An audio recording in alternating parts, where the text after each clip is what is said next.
This is Gisèle Wertheim Aymés, and today we are doing lessons in longevity with Gary Player. Gary Player, what an extraordinary individual you are. I believe you are the most accomplished golfer in the world. That is quite a thing. And you've traveled more miles than any of us probably know. Any man that's ever lived. Any man that's ever lived. The conclusion we come to with all our theories and desires and tastes, you've got to undereat.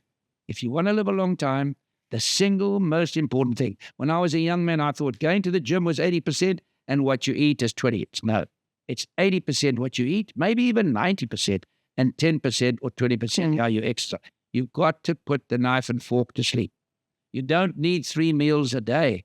If you have 2 meals, if you have one good meal a day, good meal, eating the right food, you only need 1 meal a day. Yeah. But let's say you need 2. There's a great saying, you don't put petrol in your car when you park at the garage at night.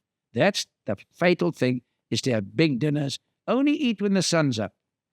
You have these big dinners at night, you're gonna put on weight. You want to lose weight? You don't have to worry about all these crazy diets. I know. Now, Gary, I find that, because there's a lot of research behind what you're saying, and it supports that, the idea of intermittent fasting and giving your body these breaks so that you can go into what is called autophagy, and the autophagy is what reboots the system and creates a very healthy metabolism. But now, with your lifestyle, how on earth do you manage that? Because I think most of your life, from what I understand, is social engagements, playing golf, but then having to go and be wined and dined and socializing. Yeah. So how do you manage to not eat when you are out being wined and dined by a bank or by some sporting association or even a government getting an award? So do you have to pace yourself? No, look, I'm quite intrigued by I'm having this. dinner with the president of America, which I've done with every president. I'm there. They bring on the white bun. Yeah. I don't eat that. So I put that aside straight away. So then I order a salad, and then I have a glass of wine, and I usually wear boots like this. So when nobody's looking, I pour a bit in my... Are you joking, right? in my shoe. You see, they all think I'm enjoying the wine, but I'm not. So it's a lot of camouflage, And then what I do is I'll only eat a sit, because I don't like eating meat at night at all. So I'll have a little piece like that, and then eventually I'll take my napkin and I'll put it over the plate so they won't see how much. There's so many things you can do, but I really try my best not to have dinner. Now, last night I had no dinner, but I went to the gym and I worked out so well. The nights I have no dinner, the next day is when I'm really at my maximum strength. And yet we're brainwashed as children. Got to have breakfast, lunch, and dinner. Why are you not brainwashed to eat when you're hungry? And if people are overweight, they got to understand they're not going to live a normal life. When you're overweight, you're either going to get a stroke, you're going to get heart failure, high blood pressure.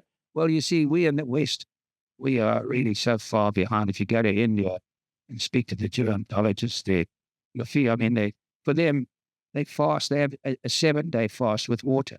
And that's a piece of cake. Ask somebody to do that here, they think they're going to die. They're not going to die. They're going to be stronger. So, but the big thing is undereat. I keep coming back to that. You know what the guy in India told me? This is stayed in my mind. He said, this is your stomach. When you eat too much, he says you can only poo-poo, because his English wasn't that great.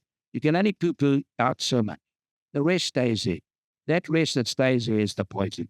He says this is simplicity, and it makes you fat. It poisons your system. It gives you all the diseases. And that's true. I think around the world, the plight of, we all do need to grow more food and closer to the earth. And, you're eating good food and you appreciate good food. And, again, a lot of the studies show that our food used to be better than it is now. We think it's better now because we're supposedly advanced and modernized, but with the Industrial Revolution, but actually to eat our the proper food. The quality of our food is not great. And most people can't afford really wonderful organic food now. It's ridiculous, right? That organic food, which is what we grew and our ancestors grew, is now really expensive, and we have to go to expensive supermarkets to buy food. That I think is... The quality of the food, the quality of the food is so bad. I see people eating white bread. I wouldn't give my dog a piece of white bread. They eat a lot of bacon, all the high fats. Yeah. That's interesting. That's probably just what's developed in time with society. And now we know that there's this movement to try and get everyone back to the old times when we were just foraging, right? we were eating to live, not living to eat. Thank you, Gary.